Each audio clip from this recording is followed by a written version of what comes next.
Welcome to the Good Life EDU podcast presented by the Nebraska ESU Coordinating Council. I'm your host, Andrew Easton. Thanks for joining us as we discuss the latest in digital learning across Nebraska and around the country. All right, I'd like to welcome everybody back for the third of 5 podcasts we're doing with the NDE SEED Team. And this one, we're going to focus in on the Educator Effectiveness Summit that's going to be coming up in June. And so I'm really grateful to Julie Downing, to Kim Snyder, and Ryan Ricenbaw for joining us today for a conversation about the details of this year's Educator Effectiveness Summit.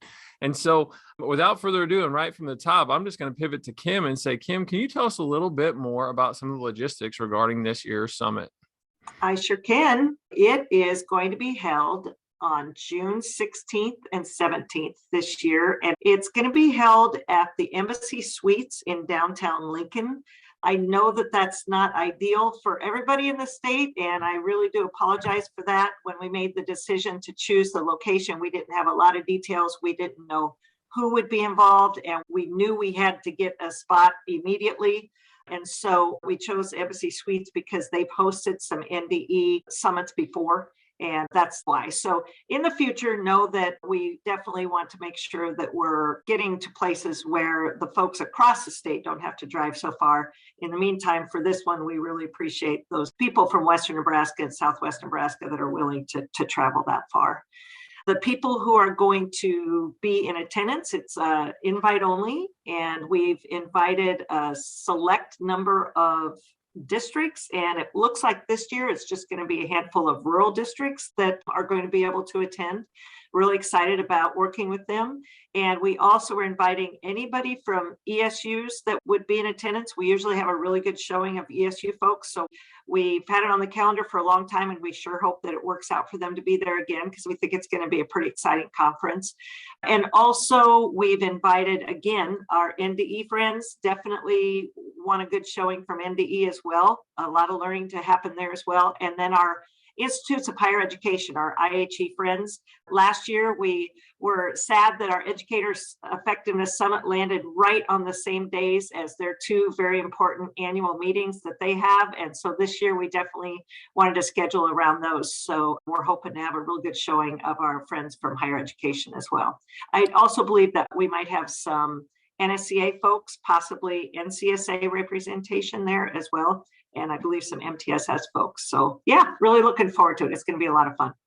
I love that. There are going to be leaders in education from across our state at a variety of levels. And so grateful that there's going to be a really impressive collection of education leaders from across our state contributing to that effort. And for those that maybe are not familiar with the Educator Effectiveness Summit, can you give us a little bit about what's the goal, like the purpose behind this summit? Yeah, so the history of the summit, when it first started, it was the person before me. I think she started them.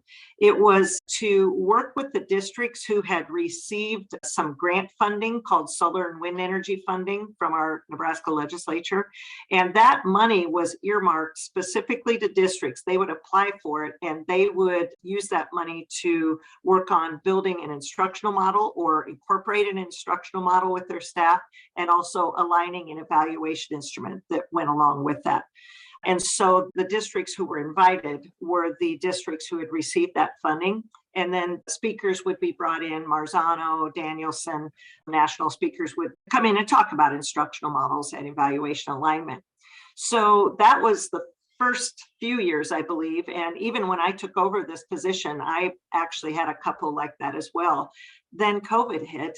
And also the Nebraska Teacher and Principal Performance Standards, they were revised and ready for rollout.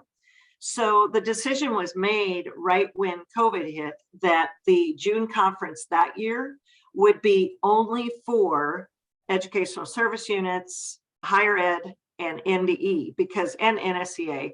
We wanted to make sure that the folks who exist to support districts were well versed, or at least had a pretty solid introduction to the NTPPS, the standards. And so that first June conference during COVID, at the beginning of COVID, was just that. It was just those folks. And we spent believe it was 2 full days talking about those standards. And that was really fun. We got a lot of positive feedback. That people were thankful that we actually provided that information to them before the districts got it, so they'd feel confident supporting districts.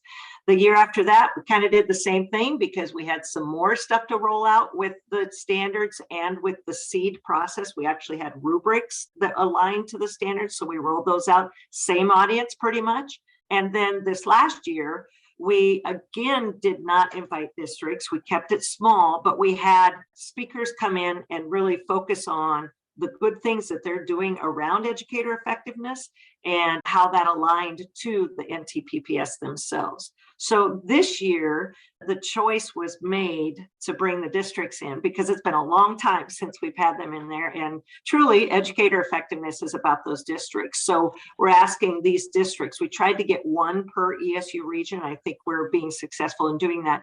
And we are going to be calling ESUs individually and letting them know who their district is that's going to be there so that they can kind of be prepared for that as well.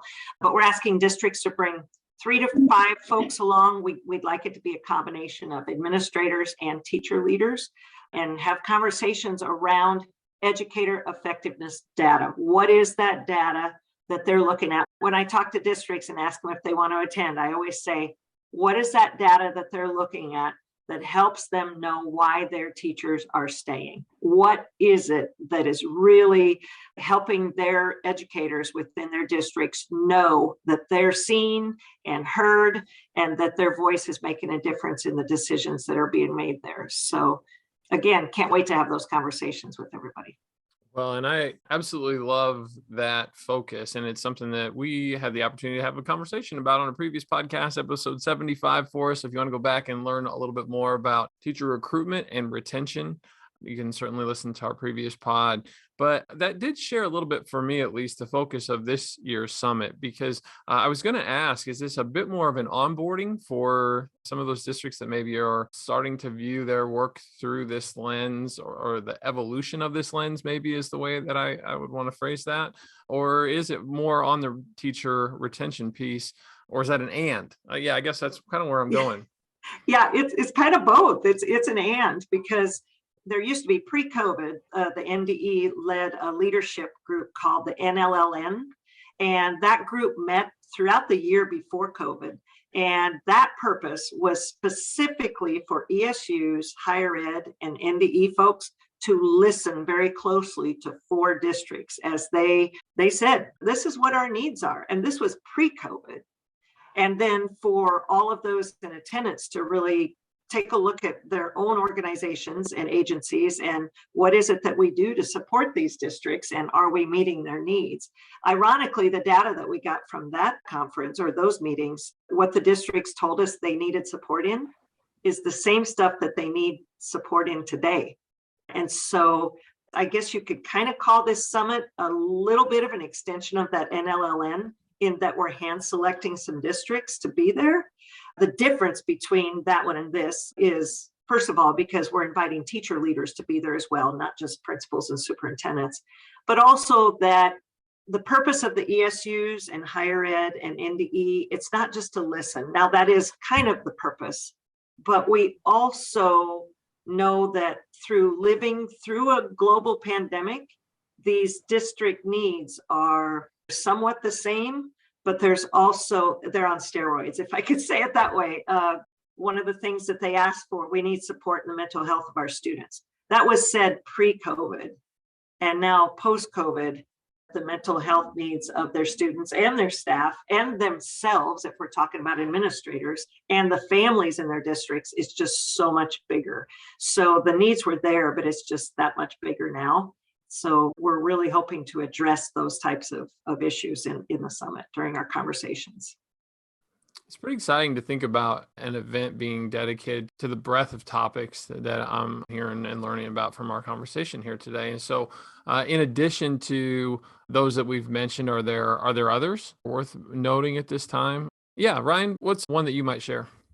Piggybacking on what Kim was talking about, just how things have shifted, even though there's still some similarities.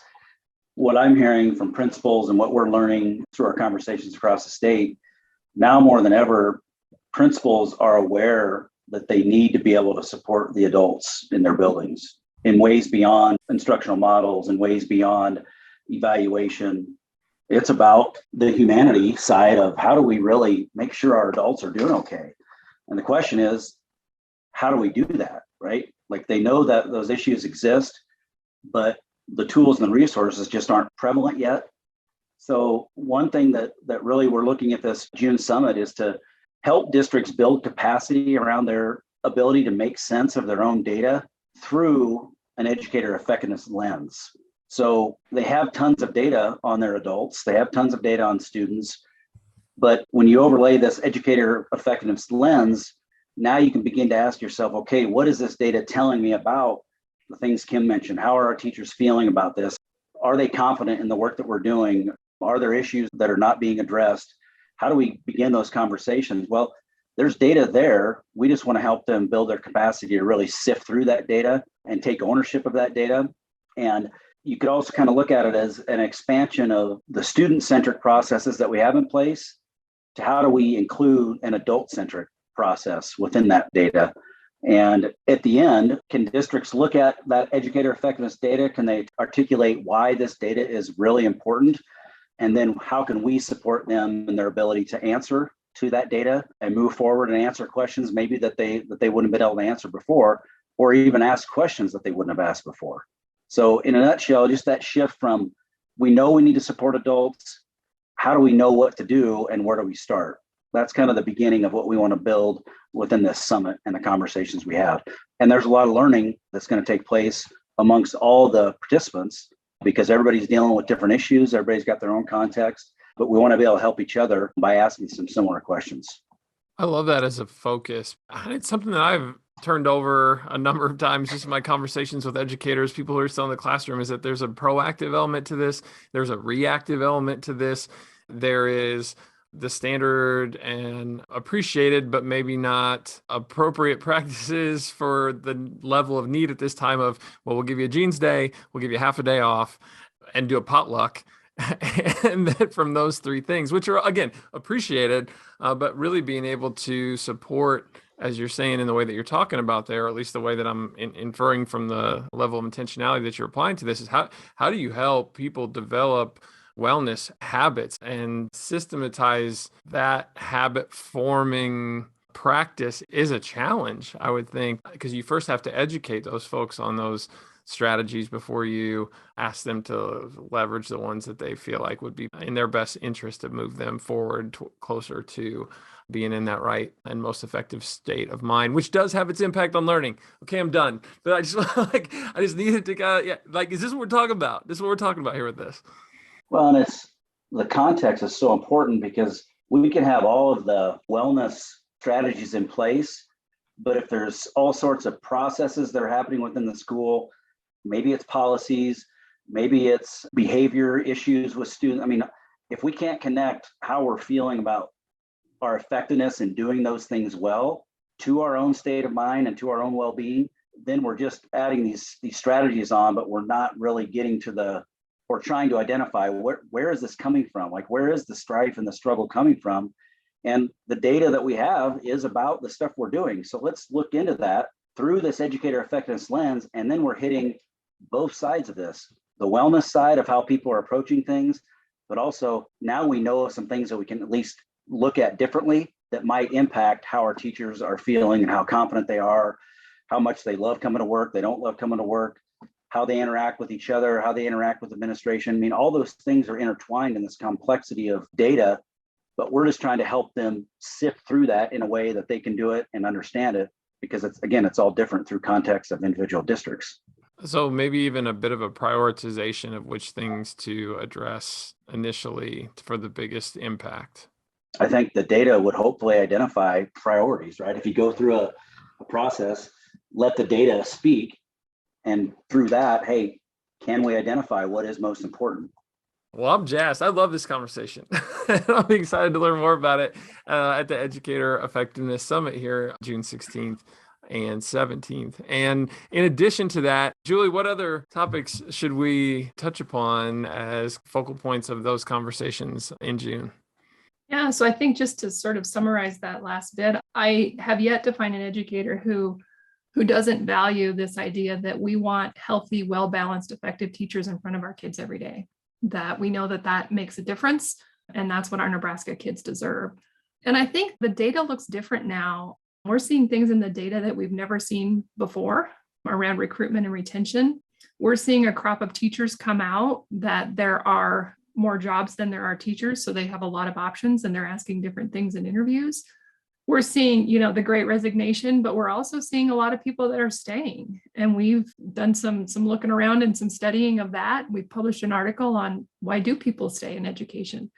We're also seeing this sort of lateral move a lot. Like teachers are saying, there's other jobs I can do in education that might not be in a classroom, but I might want to move over here. So there's just a lot happening right now in the data that's interesting and kind of new to us.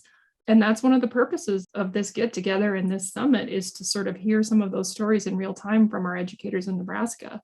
And having all of our friends from ESU, NDE, higher ed just adds to the robust conversations that we'll have in June.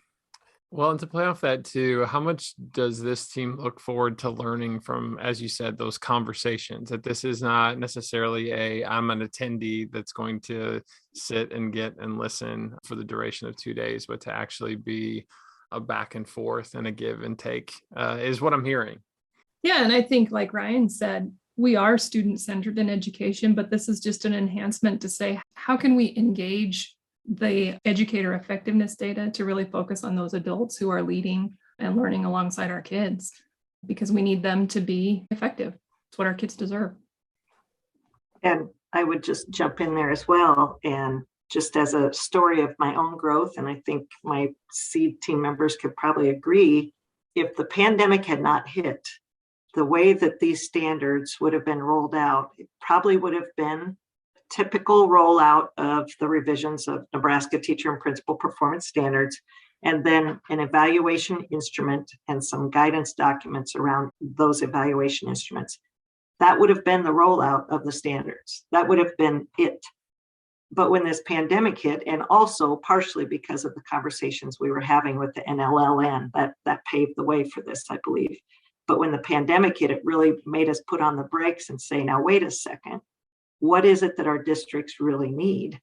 And discussions about instructional models and an evaluation weren't necessarily the right here, right now conversations that they needed to be having. And so that allowed us the opportunity to really take a look at what would be best practices around what districts might need. And not just districts, but again, this has been a learning process, and I hope a continual learning process for all of us who exist to support districts, to ensure that we are providing the opportunities that they have to be as effective as they can. Maybe Ryan and Julie have something to jump in on that too. I'm not sure, but that's been a big learning experience for me. I would say that has been a theme of our work together for the 2 years that we've been a team, around this idea of evaluation. And over those 2 years, in my mind, evaluation, it started out being a really big rock, a really big ticket item. I thought that was the work that we would be spending a lot of our time on. And it turns out that evaluation is a much smaller piece of this.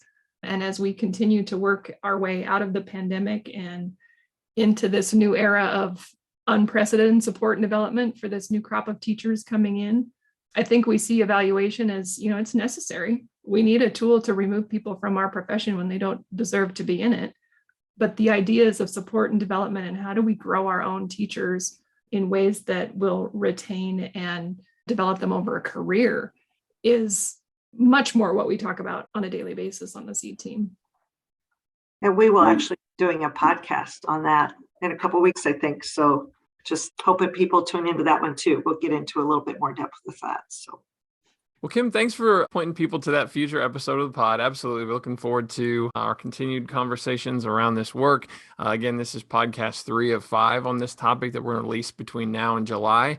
And so maybe one more time before we bring this particular episode to a close, can we get some of those logistics regarding the Educator Effectiveness Summit, and maybe where people can reach out should they be interested, particularly our ESU personnel, in getting signed up for this event? Sure. It's June 16th and 17th. It's at the Embassy Suites in downtown Lincoln. And on the second day, on the 17th, it will end at 1 p.m. Mountain Time, 2 p.m. Central Time, so that folks in Western Nebraska have time to get back home. And also, registration details aren't out yet. The registration will be handled by NCSA. So we will definitely send out an email to let folks, ESUs know, and higher ed and NDE know when that registration will be available. And it'll be just, should be coming shortly, I would hope.